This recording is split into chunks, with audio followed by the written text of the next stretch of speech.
Hello everyone. आइए बात करते हैं एक्सेल के कुछ प्लगइन्स की जो यूज़ किए जाते हैं स्ट्रक्चरल इक्वेशन मॉडलिंग के अंदर कन्वर्जेंट और डिस्क्रिमिनेंट वैलिडिटी निकालने के लिए। फ्रेंड्स, हमारे पास दो सॉफ्टवेयर हैं, एक अमोस और एक स्मार्ट पीएलएस।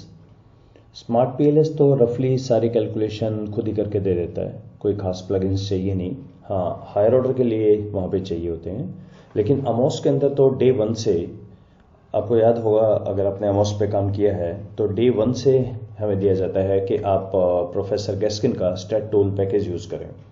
ये बहुत ही शानदार यूटिलिटी है। अच्छा, एक खास बात, ये अकेला ऐसा नहीं है कि जो सिर्फ कन्वर्जेंट डिस्क्रिमिनेंट वैलिडिटी देता है, ये और भी इसमें बहुत सारी शीट्स हैं। हालांकि मैक्सिमम लोग एक ही शीट यूज़ करते हैं, पर इसमें काफ़ी शीट्स हैं। तो ये आपको मिल जाएगा स्टैट विकी का जो पेज है प्रोफेसर गैस्किन का, वहाँ पर रिसोर्सेज के अंदर है Excel stat tool package.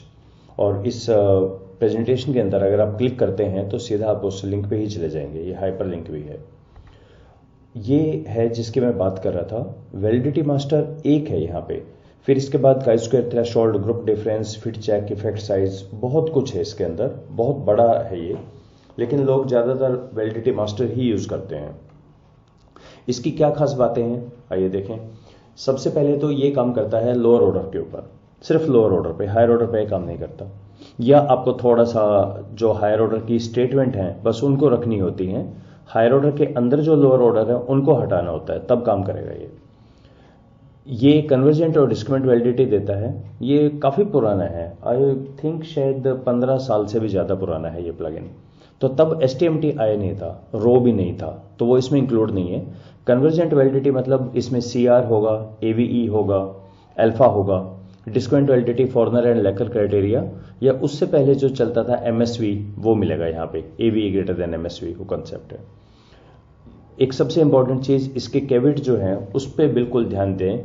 Variable का नेम जो है वो do not and in the numbers, ऐसा नहीं होना चाहिए आपका। और एरर टर्म्स इवन E2 ही होनी चाहिए, वेरिएबल का ये नाम नहीं हो सकता। इस सब के ऊपर आप काम करें और ये आपको दे देता है। इसमें एक ही कितनी बार भी यूज कर सकते हैं रीसेट करके। तो ये एक बहुत शानदार प्लगइन है। लेकिन एक बेसिक प्रॉब्लम आती है, अगर आपके पास एक से ज़्यादा सेकंड ऑर्डर हैं तब यहाँ प्रॉब्लम्स आती थी। ये आपको सेकंड ऑर्डर का सिर्फ निकालना है कन्वर्जेंट वैलिडिटी, वो नहीं करता। ये सिर्फ एक सेकंड ऑर्डर है, उसके लिए काम नहीं करेगा। ये आपका बहुत सारे कंस्ट्रक्ट होने चाहिए, तब ये कन्वर्जेंट डिस्क्रिमिनेंट दोनों पे इकट्ठा काम करता है। तो तकरीबन 10 साल पहले मैंने एक अच्छा, हाँ इसमें कि ये भी आ गया है कि आप इसको एम्बेड कर सकते हैं अमोस के अंदर, मास्टर वैलिडिटी। यहाँ पे कई इंप्रूवमेंट आ गए थे, कंस्ट्रक्ट के नाम 1 2 3 भी हो सकते हैं, और ये एक HTML पेज खोल के उसके अंदर दे देता है। तो ये काफ़ी बढ़िया है। सो तकरीबन 10 साल पहले मैंने एक प्लगइन बनाया था। ये था manual calculation of AVE and CR। ये from the book of marketing research by Naresh Malhotra. उसमें फार्मूले गिवन थे रिलायबिलिटी का, AVE का। तो एक एक्सेल फाइल बना दी कि आप बीटा डालें, बीटा का स्क्वायर R² हो जाएगा, 1 - R² रेजिडुअल है, रेजिडुअल को यूज करेंगे तो CR होता है, ये जो रिलायबिलिटी है कंपोजिट रिलायबिलिटी, और सिर्फ इनका बीटा का स्क्वायर का एवरेज लेंगे तो AVE आ जाएगा। ओके, तो ये मैंने देखा ये लगभग हर ट्रेनर ने, स्कॉलर्स ने बनाई हुई है ये फाइल, सबकी अपनी अपनी फाइल है और परफेक्टली ओके है ये। सो इसके अंदर हमें बेसिकली एक कंस्ट्रक्ट पे काम करेगा वो, चाहे लोअर ऑर्डर हो चाहे हायर ऑर्डर। उसमें आप बीटा वैल्यू लेंगे और बीटा वैल्यू इसमें प्लेस कर देंगे और AVE CR आ जाएगा, रो नहीं आता। अब फ्रॉम 2020 ऑनवर्ड्स दो चीज काफी इंपॉर्टेंट हो गई हैं। एक तो STMT भी आप बताएं, एक CR भी बताएं, रो भी बताएं। तो उसके लिए फिर मैंने एक थर्ड प्लगइन बना दिया था, इसका नाम है एक्सेल कंस्ट्रक्ट वैलिडिटी कैलकुलेटर। ये तकरीबन मैंने शायद 10 महीने पहले एक वीडियो में डाला था ये। इसमें हम क्या करते हैं, देखिए दिखता ही ऐसा है। इसमें 3 शीट है। एक यहाँ बेसिक आप अपना स्कोर पेस्ट करें, तो यहाँ पे आपको डालना पड़ेगा कंस्ट्रक्ट का स्कोर और उसकी आइटम्स का स्कोर। यानी अब आप ये समझिए, जब आप ये बोलते हैं ना मेरा एक कंस्ट्रक्ट है और उसके कुछ आइटम है, तो दोनों के जेड स्कोर हमें चाहिए, कंस्ट्रक्ट का भी स्कोर चाहिए और हमें सारी स्टेटमेंट्स का भी स्कोर चाहिए। फर्स्ट का डाल देंगे तो उसमें अल्फा, रो के लिए मैंने फार्मूला दिया हुआ है यहाँ पे, मैनुअल एक कैसे कैलकुलेशन करते हैं वो भी अलग वीडियो में बताया है, काफी लंबा ट्रिकी सा है। तो मुझे लगा कि लोग शायद नहीं कर पा रहे मैट्रिक्स मल्टीप्लिकेशन, तो उसका एक छोटा सा एक्सेल का एक प्रोग्राम बना दिया जिसमें रो निकाल देता है। ये फिर सारे ही निकाल देगा, अल्फा रो CRAVE। सेकंड फैक्टर में जब आप डालेंगे तो इसमें सेकंड फैक्टर की यहाँ कन्वर्जेंट वैलिडिटी आ जाएगी और दोनों की STMT, फॉर्नल लैकर, क्रॉस लोडिंग, ये सारे आ जाएंगे।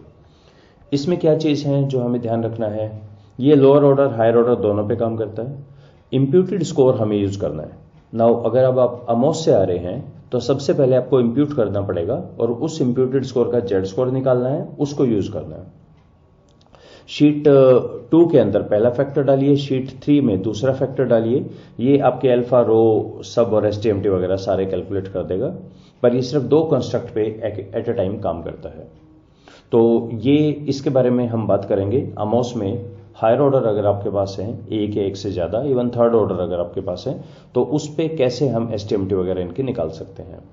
और अगर आप यूज करना चाहें प्रोफेसर गैस्किन का प्लगइन, तो वो मैंने एक्सप्लेन किया था यहाँ पे अमोस 28 में, convergent and discriminant validity of higher order using stat tool package. Okay, पर इसमें STMT नहीं आता है। तो अब बेसिक हम पहुंच गए हैं कौन सा प्लगइन कब यूज करना है। देखिए, अगर आप अमोस में काम कर रहे हैं और सिर्फ लोअर ऑर्डर है, यानी आपके पास कोई हायर ऑर्डर नहीं है, डिपेंडेंट है, इंडिपेंडेंट है, मीडिएटर है, तो कंपलसरी ही है ये तो स्टैट टूल पैकेज यूज करना। ये तो इसी का अमोस का ही पार्ट एक तरह का हो गया है। अच्छा, स्मार्ट PLS में कुछ भी नहीं चाहिए क्योंकि ये तो खुद ही सारे स्टैटिस्टिक्स दे देता है। हायर ऑर्डर पे आते हैं। हायर ऑर्डर पे आप अमोस का यूज करते हैं तो स्टैट टूल पैकेज यूज कर सकते हैं, लेकिन इसमें आपके पास रो और STMT नहीं आएंगे। ये कैसे करते हैं यूज, ये अमोस 28 वीडियो में एक्सप्लेन किया हुआ। या फिर आप excel construct validity calculator use करें, ये सारा आ जाएगा, पर सिर्फ पेयर वाइज आपको करना पड़ेगा।